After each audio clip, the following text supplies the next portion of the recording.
It's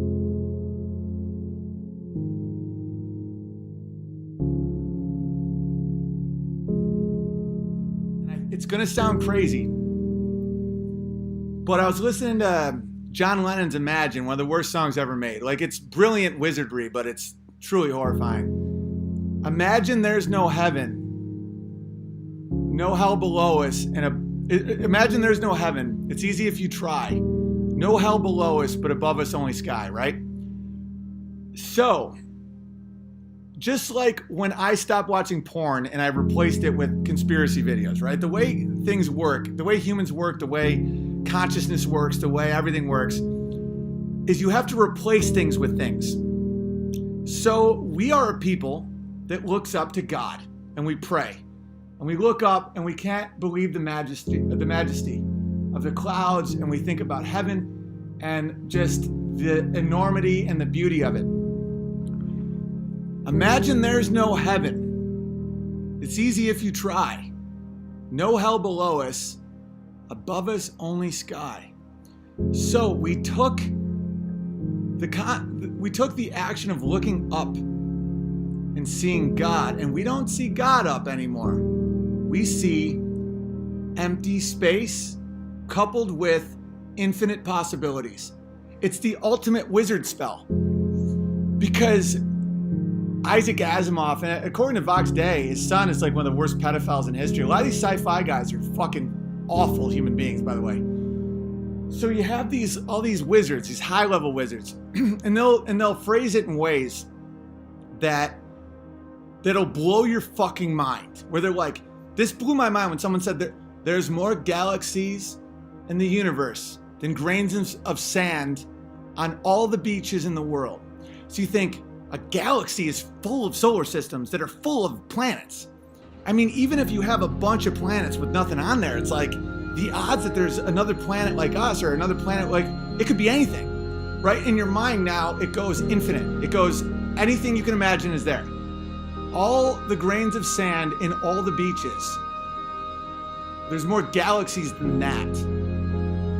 But it's also completely void of everything. Like the space between it's like 1 light year is the distance that light travels in a year. That's 186,000 miles a second. So a full year is a distance that we cannot comprehend. That is the emptiness. That is an emptiness that you can't wrap your mind around. And space is completely empty. It has no atmosphere. It has nothing. It is the absence of everything. So what does it do simultaneously? What is this generation lost in space with no time left to start again? I mean, it's in the songs. The devil can't. So we look up and we see complete emptiness. Like we are a speck. We are nothing. We are a ball spinning with no direction in a sea of emptiness that we can't possibly conceive of. Nothing is there.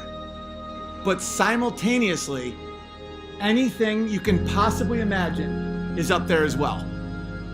And so to bridge that gap between science fiction and reality, which is what science attempts to do. Science is wrong more than fucking anything.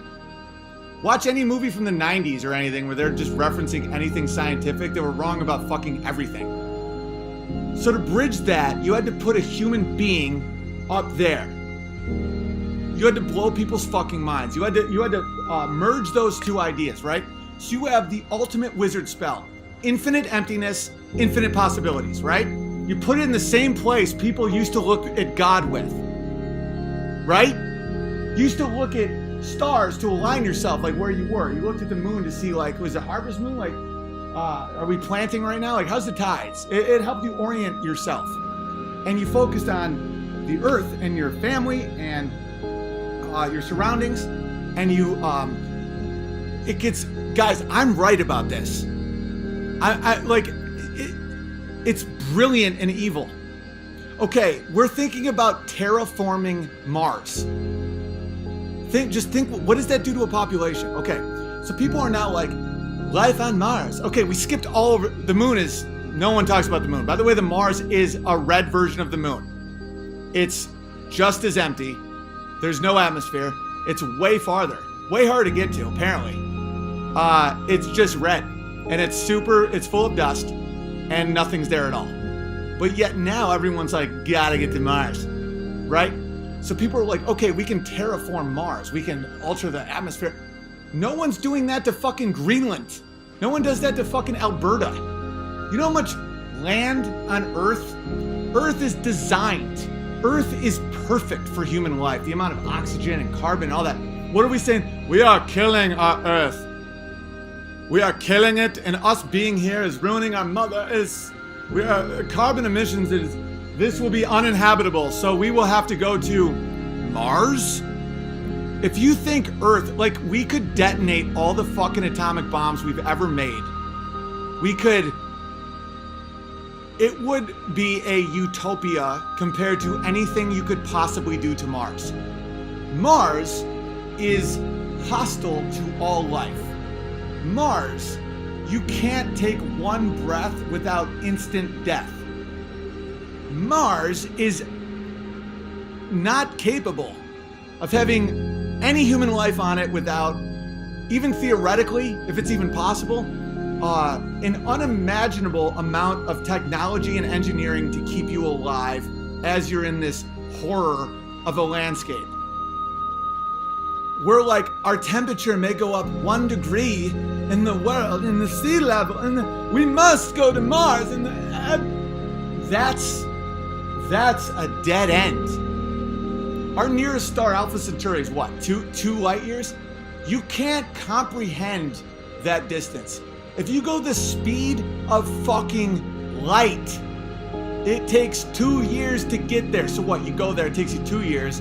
But when you go the speed of light, according to Einstein's theory of relativity, time passes way faster everywhere outside. So if you travel the speed of light for 2 years, according to Einstein, it might be a conspiracy theorist, but the rest of the world would age like 30 years, right? So how in the fuck would you possibly even go to our closest star that most likely has absolutely no planets that can possibly have life, right?